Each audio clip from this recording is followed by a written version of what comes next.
কর্মের মাধ্যমে হায়াত কম বেশি হয় এইরকম একটি হাদিস আছে, আর আসল হচ্ছে যে বয়সে কম বেশি হয় না, কিন্তু হায়াত কম বেশি হয় এ কথাও হাদিস আছে। তাহলে দুটির সমন্বয় কি হবে? এটা অনেকবারই আমি বলেছি, আবার বলছি। প্রথম কথা, মত হবে। আপনি যতই কর্ম করেন না কেন, নবী করিম সাল্লাল্লাহু আলাইহি ওয়াসাল্লামের চাইতে ভালো কর্ম আর কার হইতে পারে? তার কি ইন্তেকাল কি ঠেকাতে পেরেছে কোনো কিছুতে? কর্মে না, সাহাবায়ে কেরামের। তাহলে মত হবে। কিন্তু কিছু উলামাদের নিকটে এরকম আছে যে তকদির দুই প্রকার, ভাগ্য। এক হচ্ছে যে অকাট্য তকদির, আপনার অমুক দিনে মত হবে, এতে কর্ম দিয়ে আপনার মতে বিলম্ব হবে না।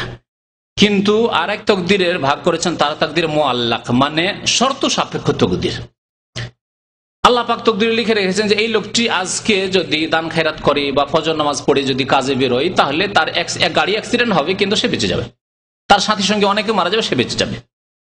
আর যদি সেই দিন ফজর নামাজ না পড়ে অথবা দান খায়রাত করেনি, হয়তো জরুরি কাজ কিছু করেনি, গুনার কাজ করে বেরিয়েছে, শেষে মরে গেল, অ্যাক্সিডেন্ট হয়ে মরে গেল। তাহলে নেকির কাজের মাধ্যমে বালা মুসিবত বিপদ আপদ দূর হয়, ওই হাদিসও ঠিক আছে। এইরকম কিছু তকদির আছে, কিছুদিন হয়তো বেড়ে যাবে, আল্লাহ রেখে রেখেছেন। যদি এই আমল না করেন, ভালো আমল না করেন, তাহলে সেই বিপদে আপনি আক্রান্ত হইতে পারেন, সেই গজব চলে আসতে পারে আপনার উপর। আর কেউ কেউ বলেছেন না, যে বয়স 60 বছর 70 বছর লেখা আছে তাতে কম বেশি হবে না।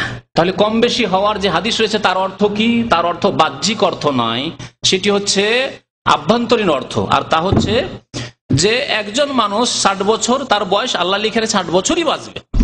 এতে এইরকম নয় যে কিছু সৎ আমল করলে, কিছু নেক কাজ করলে তার কিছু বয়স বেড়ে যাবে, না, বাড়বে না।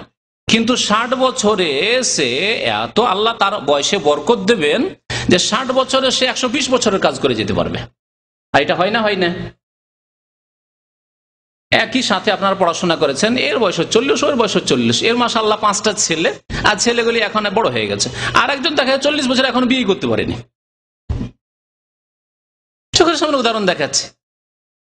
একজন লোক 60 বছর হয়ে গেছে, বাচ্চা হয়েছে, ঠিক আছে, কিন্তু বাচ্চা 5 বছরের বাচ্চা, এখন নিজের জন্য চিন্তা করবে না বাচ্চার চিন্তা করবে, 5 বছরের বাচ্চা। আর একজন 60 বছর বয়সে দেখছে আমার ছেলে মাশাআল্লাহ কাজে লেগে গেছে, আমাকে বলছে আব্বা আপনাকে কাজ করতে হবে না, আপনি বাড়িতে বসেন, আল্লাহ বিল্লাহ করেন, মসজিদ আর বাড়ি আমরা রুজি রোজগার আমরা করছি, ভাগ্যবান, কাজে বরকত। ইমাম নওয়াবী রাহমাতুল্লাহ, এটা দুনিয়ার ক্ষেত্রে আমি উদাহরণ দিলাম। দিনের ক্ষেত্রে ইমাম নওয়াবী রাহমাতুল্লাহ মাত্র 45 বছর বেঁচেছেন।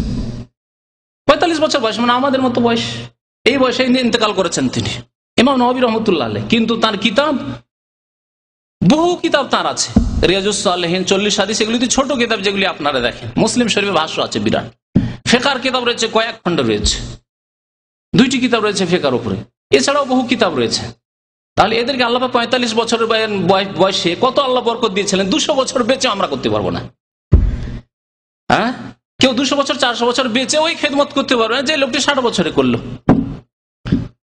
তো এইভাবে 60 বছরই বাঁচলো, কিন্তু কাজ করলো 100 বছরে, 200 বছরে।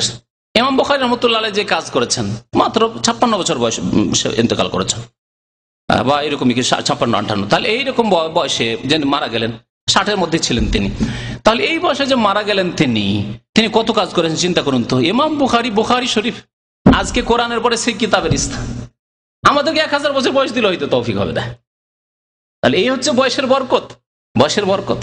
জি, তো এইভাবে বয়স বেড়ে যায় নেক আমল করলে, অর্থাৎ কাজে আল্লাহ তৌফিক দেন। অল্প মেহনতে অনেক কাজ হয়ে যায়, দুনিয়ারও কাজ করতে পারেন, দিনেরও কাজ করতে পারেন, এগুলি হচ্ছে বরকত।